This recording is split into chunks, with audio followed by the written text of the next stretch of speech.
Welcome back to the CV Brothers podcast. In our last two videos, we gave a brief history lesson and started rewriting/creating the Pulphero cinematic universe. We then reviewed The Legend of Zorro in the 1840s, The Shadow in the 1920s, and Indiana Jones, Docsavage, the Rocketeer, the Phantom, and the Hunter in the 1930s.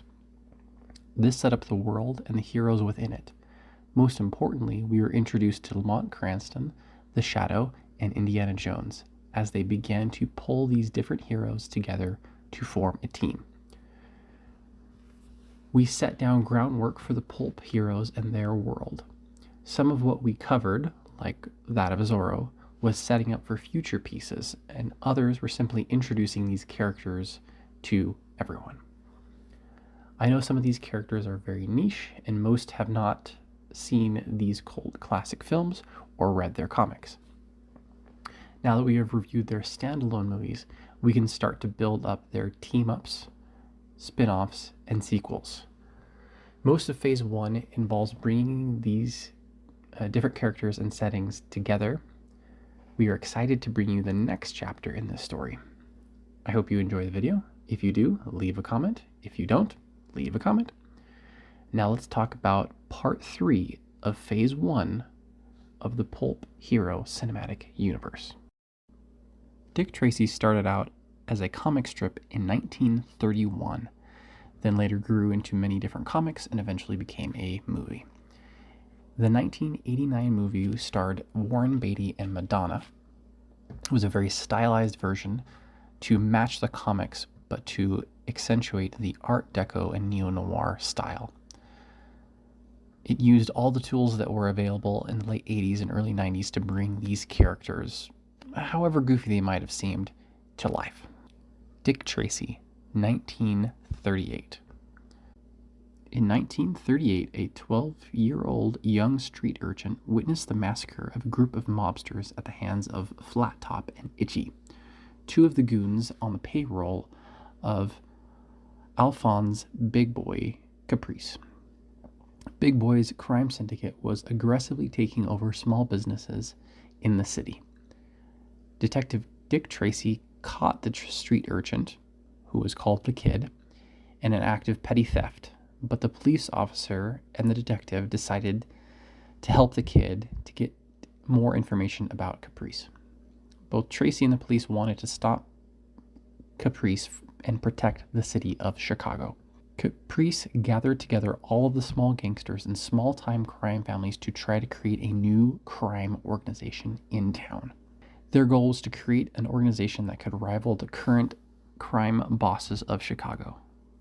Tracy tried to sneak into the meeting, but was caught and had to fight his way out of their club. He was saved by a faceless criminal named the Blank. After they escaped, Tracy tried to thank the Blank, but he had disappeared into the night. Tracy, the Kid, and Tess, Tracy's girlfriend, grew close as they tried to uncover Caprice's plan. This new crime family, the police, Tracy, and the Kid got into a gunfight, which unraveled Caprice's plans. Many of the mobsters surrendered and were taken to jail. The Blank was revealed to be Caprice's lounge singer, Breathless Mahoney, and died protecting Tracy. She had grown quite an affinity for him. Caprice killed the Blank, but then fell into the gears of the city bridge, where Tracy and the Blank had chased him. After all of this, the Kid decided to take on the name Dick Tracy Jr. Tracy proposed to Tess, and they decided to adopt Jr. as they continued to fight to protect the city. Post-credit scene. Two shadowy figures talked about how Tracy and the Kid had proven that they were the right kind of people for the team. Since they were in the neighborhood, they might as well stop by. The two men see the detective and the boy running off to fight crime in the night as they walked toward Tess's apartment. Champions of Justice, Rise of the Champions, 1938. In 1938, Indiana Jones reconnected with Marion after a rough patch. He had started to view his own mortality after the latest adventure he had been on. One night, Indiana was approached by Lamont Cranston, the Shadow. The Shadow asked if he would help to recruit and unify a new generation of heroes to protect the people from evil. Lamont had spent the last 10 years fighting for good in New York, but knew he was not enough. Together they set out to find and recruit others, heroes, from around the nation. They found and recruited Docsavage, the Rocketeer, the Phantom, the Hunter, Dicktracy, and Dicktracy Jr., along with each of their teams.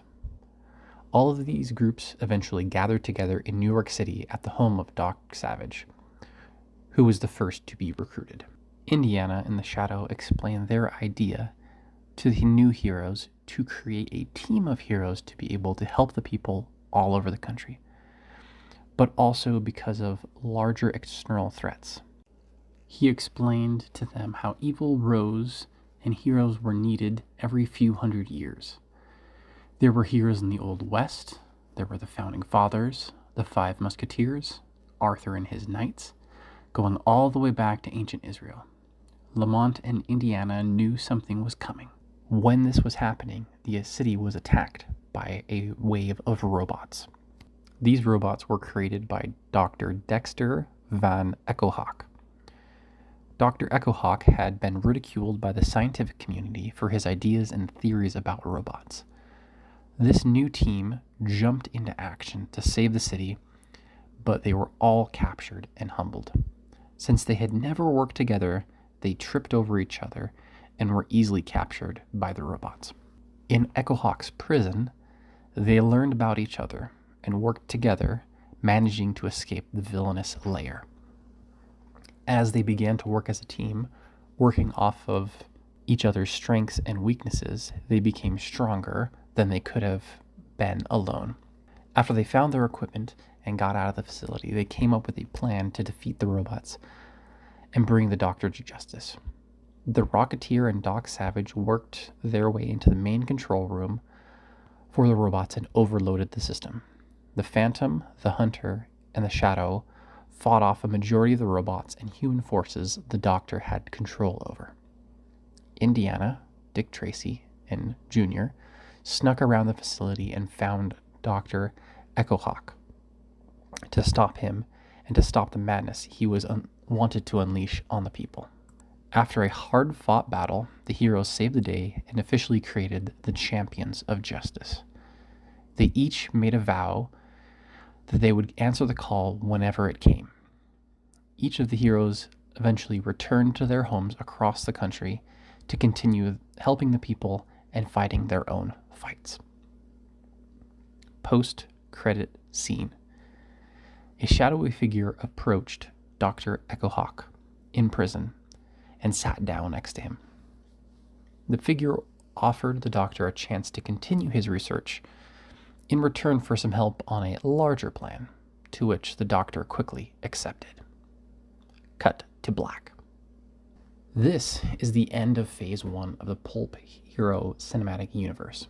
I hope you have enjoyed the stories of Zorro, Indiana Jones, the Shadow, Docsavage, the Rocketeer, the Phantom, the Hunter, and Dicktracy, and the first movie of the Champions of Justice. This is just the first phase. We have planned out the second and third phases. Those will be coming in future weeks, but before we come back to those, the next two videos, we are going to cover another story we have created. That's a smaller one that we think many of you will really enjoy. But we will return again to these and build off of the movies and ideas that may have been put out before in the early 90s and build into their sequels and their future team-up films to fully flesh out this world in phases 2 and 3. Thank you for watching.